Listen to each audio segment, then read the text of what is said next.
Alors, dans cette session, nous allons écrire une application qui montre les citations de Nicolas Boileau. Si vous allez dans citation.ouest-france.fr, citation de Nicolas Boileau, ça vous amène dans cette page. Alors, qu'est-ce que j'ai fait?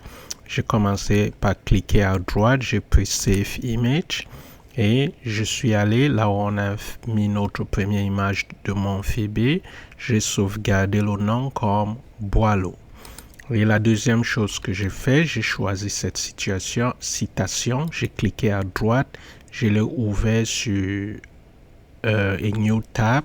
Alors, ça l'a placé ici, ça va me permettre de le copier facilement parce que ici, c'est un peu plus compliqué. Et tout de suite, nous allons rentrer dans notre IDE, Visual Basic Application, et nous allons créer un nouveau projet. Alors, je clique ici. Rassurons-nous que nous avons Visual Basic ici, Windows Desktop, et nous allons dans Windows Forms App. Je clique, je vais sur Next, et ici, je vais donner le nom de Tutoriel 1. Et ici, je vais dire Solution. Assurez-vous que vous n'avez pas sélectionné cette boîte. Assurez-vous que vous êtes dans le folder que nous avons créé au début. On y va dans Next. Assurez-vous que vous avez ce qui est le plus récent ici. Et je dis Create, ça me crée tout de suite le projet. Et on se retrouve à l'intérieur.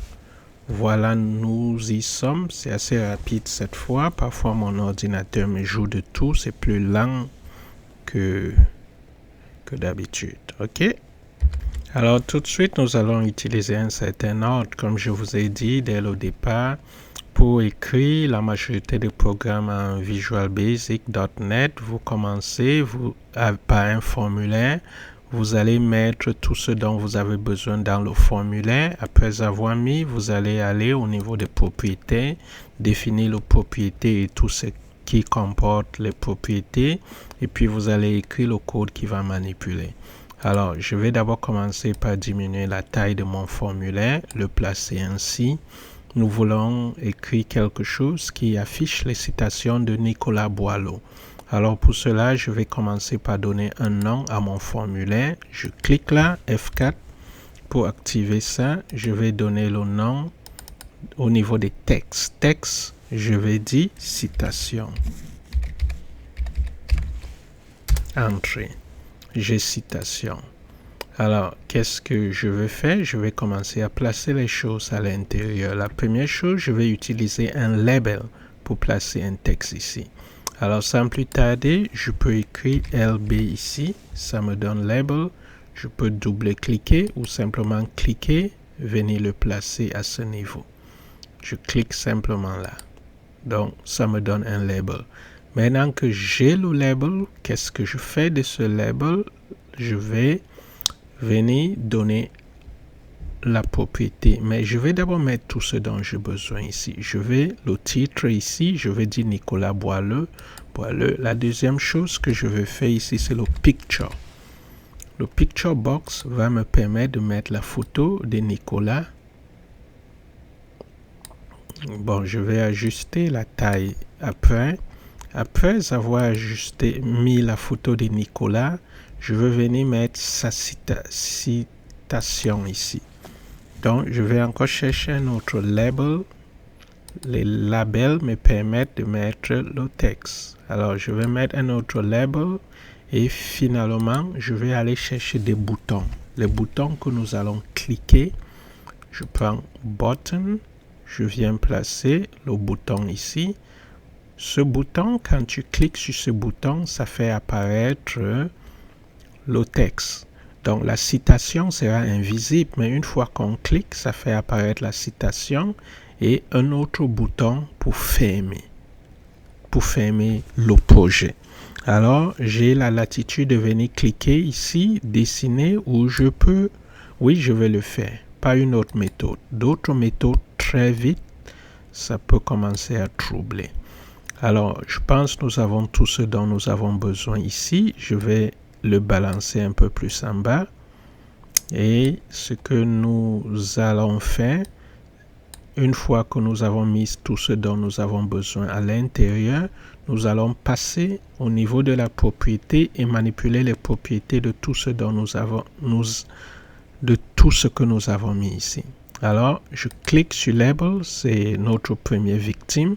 Je vais sur F4.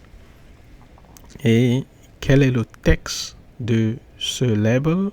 Je vais simplement double-cliquer là et dire, non, allons-y, ici, à ce niveau, je vais venir copier citation de Nicolas Boileau.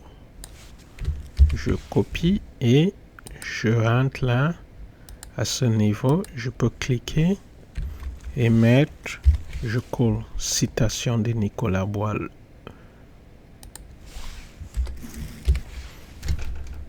Et je clique là pour fermer et nous avons citation. Mais nous ne sommes pas satisfaits. Nous voulons changer la taille et le caractère de la police que nous avons. Pour cela, allons-y dans Font. Voici Font. Nous allons cliquer ici sur cet onglet. Je vais prendre quelque chose d'un peu exotique. Qu'est-ce que nous pouvons prendre d'exotique? Je pense qu'il y a quelque chose qui commence avec P. Non, prenons ça va. Prenons Ball et on va prendre 14. Si c'est trop gros, on va l'ajuster. 14, c'est pas suffisant. Je veux prendre 18. Ok, super. Je pense que c'est suffisant pour ce que nous avons. Je vous laisse le soin de vous amuser avec, rendez ça plus beau. Peut-être vous avez l'œil plus que moi. Ok, la deuxième chose, non, avant de finir, on va donner le nom. N'oubliez jamais. Donc, je vais descendre là. Nous avons name, label 1. Je vais dire LB, LBL. Ok, LBL pour label. Et je vais dire title. Au titre. Ok, si vous voulez, c'est le titre, ça c'est le label titre. Alors si on veut manipuler ça, on va, dès que vous manipulez LBL titre, ça manipule tout ce que vous avez ici. La deuxième chose, nous venons ici sur l'image. Je clique, je vais sur F4, ça m'amène rapidement ici. J'ai envie d'insérer l'image ici. Souvenez-vous, nous sommes venus, je vous ai montrer comment télécharger cette image. Alors nous allons aller chercher l'image là et le placer. Je clique ici. Project Resource Files. Je vais cliquer sur Import. Je clique pour importer. Et je dis OK. Cette image est assez petite, c'est pas intéressant là. Alors nous allons changer le size mode. C'est anormal, on va prendre zoom.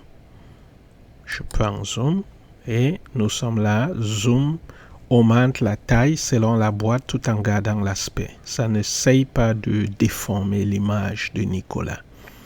Et je pense que c'est tout pour le moment parce qu'on ne va pas le manipuler. La chose qu'on va faire, on va passer à label. Voici où c'est intéressant.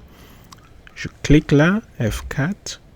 Alors, label, qu'est-ce qu'on va mettre ici comme texte? On va mettre notre citation. Alors, on rentre dans notre page. Je viens ici où se trouve la citation. Je sélectionne la citation. CTRL-C.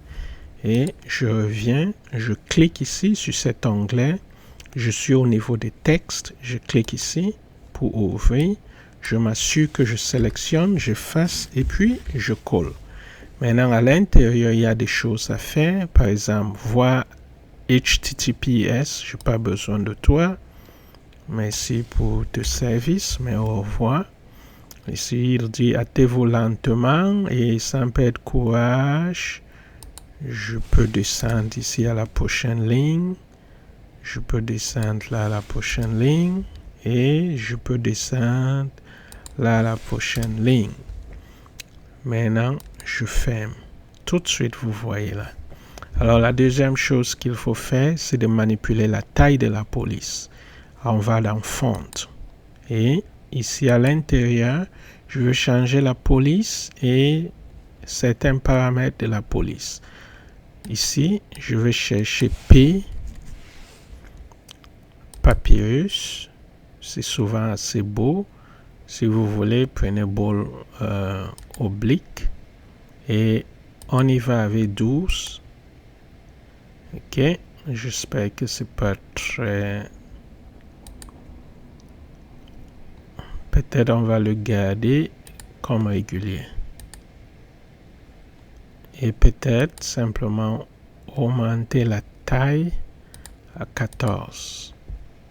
Ok, super, je le place un peu plus centré. Faites ce que vous voulez, je pense que ce n'est pas un coup de beauté ici. Je clique là, F4. Maintenant, ce que j'ai envie de faire, c'est de manipuler l'alignement de ce texte. Alors, si vous allez dans Text Align, ok, voici Text Align. Si je clique ici, j'ai envie de le centrer et de le placer au milieu. Je clique là et c'est fait. Middle Center, c'est fait. Maintenant, je peux donner un nom à ceci. Ça, c'est Label 2. Je vais donner son nom, ce qui fait que nous allons pouvoir le manipuler. Alors, le nom, au lieu de Label 2, je vais dire LBL. LBL. Si vous ne donnez pas un nom approprié, vous ne pouvez jamais manipuler quoi que ce soit ici. Pour le manipuler, donnez le nom approprié.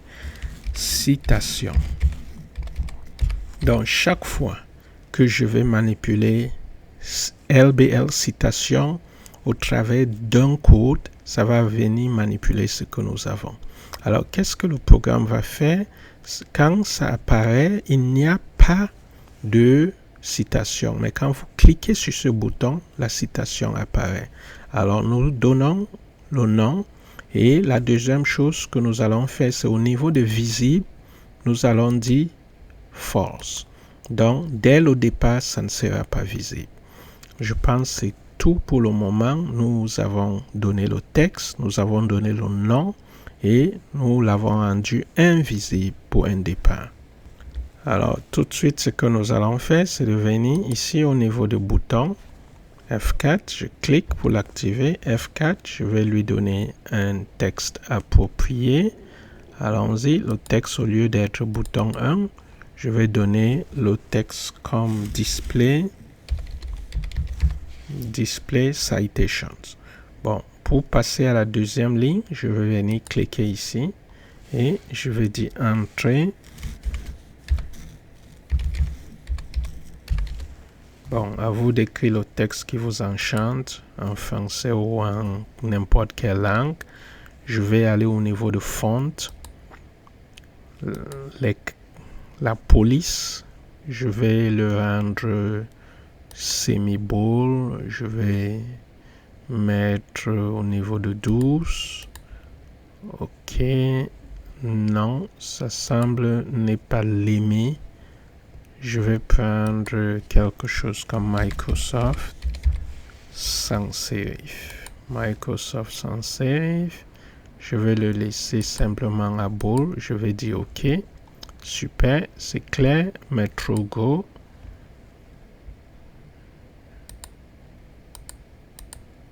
OK. Et nous allons donner un nom à notre bouton. Alors on descend, au lieu d'avoir bouton 1, nous allons avoir BTN. Chaque fois que vous avez bouton, utilisez BTN. C'est une convention utilisée par les programmeurs de Visual Basic.net. Donc BT1, je vais dire display. BTN, mais ce qui suit, à vous de déterminer. Je pense que c'est fait pour le moment. Maintenant, je passe ici. Ça, c'est pour fermer. Une fois que tout est fait, F4, je vais lui donner le nom de BTN Close.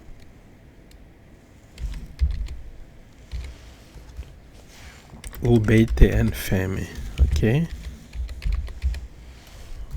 mettez ce qui vous enchante et le texte, quel est le texte? Je vais dire fermer. Et nous voulons bien sûr lui donner font. Nous allons pratiquement donner quelque chose d'identique à ce que nous avons là. Alors ici je vais chercher Microsoft sans serif. Je vais prendre bold, je vais lui donner 11 comme son voisin. Ok, si vous voulez augmenter un peu ça, descendez un peu plus avec lui. Ok, je pense que c'est bon pour le moment. Nous allons exécuter et voir à quoi ça ressemble. Cliquez ici ou allez-y sur F5 et nous allons voir à quoi ça ressemble. Ça va manipuler, vous donner plein de choses, mais à la fin, ça va vous montrer à quoi ça ressemble quand vous exécutez ce programme sans code. Alors voilà à quoi ça ressemble. Nous avons le titre ici, le nom du formulaire, c'est citation, citation de Nicolas Boileau, la photo est là. Nous avons mis le texte, la citation du texte qui était ici, on l'a mis en invisible. Si vous cliquez sur ce bouton, vous voyez, rien ne se passe parce qu'il n'y a pas de code pour manipuler. Alors sans plus tarder, nous allons fermer et nous allons aller maintenant écrire le code qui va manipuler tout cela. Alors je vais d'abord fermer le debug output là. Je le ferme, merci pour ton bon service, mais c'est correct, j'ai d'autres choses à fouetter. Ok, la méthode la plus facile, c'est de double-cliquer. Ok, je vais double-cliquer sur le bouton. Ici, une fois que je le fais, ça va m'ouvrir l'éditeur de texte. Alors, qu'est-ce qui se passe pour toutes nos applications? Ça va souvent commencer avec public class et ça va donner le nom de l'application et ça va le fermer avec end class. Maintenant, à l'intérieur, il y aura des sous-programmes ou de sub-routines qui vont nous permettre de manipuler des événements. Par exemple, button display. Je clique ici sur le form designer. Ça, c'est le nom que nous avons attribué à ce bouton. Alors, si l'événement clique, si quelqu'un clique BTN display dans ce bouton, qu'est-ce qu'il faut faire? C'est ce que nous allons lui dire. Donc, BTN display, si quelqu'un clique, l'événement clique, qu'est-ce qu'il faut faire? Nous allons lui dire ce qu'il faut faire. Avec le temps, je vais vous expliquer tout le reste. Ici, ça dit handles. Donc, ça prend soin de cet événement BTN click. Nous allons, vous voyez, ça ouvre avec SOP, ça ferme avec SOP. Ok, ici, ce que nous voulons lui dire, c'est que si quelqu'un clique le bouton display, qu'est-ce qu'il faut faire? Viens ici, le nom de ça, c'est Label Citations. Label Citations rend le visible. Donc, au clic de ce bouton, LBL, Citations, d'ailleurs, ça m'aide, ça fait des propositions. Ça, c'est IntelliSense de Windows qui me fait des suggestions. Dot visible, nous savons que la propriété visible, c'est ce qu'on avait tantôt changé. On a mis faux, alors ici, on doit mettre true. Ok, donc si quelqu'un clique ce bouton, voilà ce que tu dois faire. Alors, sans plus tarder, on va sauvegarder. Je clique ici sur Save All ou vous pouvez aller sur File, Save All, c'est pratiquement la même chose. Alors, on revient là, on va cliquer sur F5 ou juste là pour exécuter et on va voir si on n'a pas fait des erreurs. Si on n'a pas fait des erreurs, tout va bien se passer. Super. Ici, fermer, rien ne se passe si vous cliquez fermer parce qu'on n'a pas écrit un code pour manipuler fermer. Alors, je vais cliquer sur Display Citations. Quand on clique, ça apparaît. Super. Alors, on va fermer et créer un code pour fermer. Alors, ce que nous allons faire, nous allons double-cliquer ici dans fermer. Ça nous amène dans là où nous étions il y a quelques instants. Vous pouvez voir, voici voici l'événement click display button. Ici, nous avons le nom qu'on a donné à fermer, c'est BTN fermé. Donc, l'événement clic fermé, qu'est-ce qu'il faut que ça fasse? Nous voulons dire le formulaire. Le formulaire dans lequel nous travaillons, on va l'appeler mi. Et on va dire mi point. Qu'est-ce qu'il faut faire par rapport à mi? On va dire close. On veut qu'il ferme mi. Mi se réfère à l'application, au formulaire dans lequel vous êtes. Alors, je vais fermer. Je reviens rapidement là. Et on y va avec F5 pour exécuter. Et on va voir si tout marche comme sur des roulettes. Super, on est là encore avec notre formulaire citation Nicolas Boileau, bois quoi que ce soit. Ok, super, ça c'est là, je clique et c'est fermé. Awesome. Alors la dernière chose que nous allons faire, étant donné que cette vidéo commence à devenir assez longue, c'est de changer le fond. Ok. On clique là, F4. Alors, qu'est-ce que j'ai envie de changer? Le back color. Donc, c'est l'apparence, donc le fond. Back color, je clique ici. Je vais me rendre la vie facile. Je vais prendre Active Caption. Vous avez la latitude de prendre Custom. Ici, vous pouvez choisir tout ce que vous voulez. Vous pouvez prendre le Web Color en donnant un nom. Ok, vous pouvez dire bleu, jaune, ainsi de suite. Par exemple, je peux venir ici tout de suite. Au lieu d'avoir ça, je dis blue. Ok, si je dis blue, tout de suite, ça me donne ça.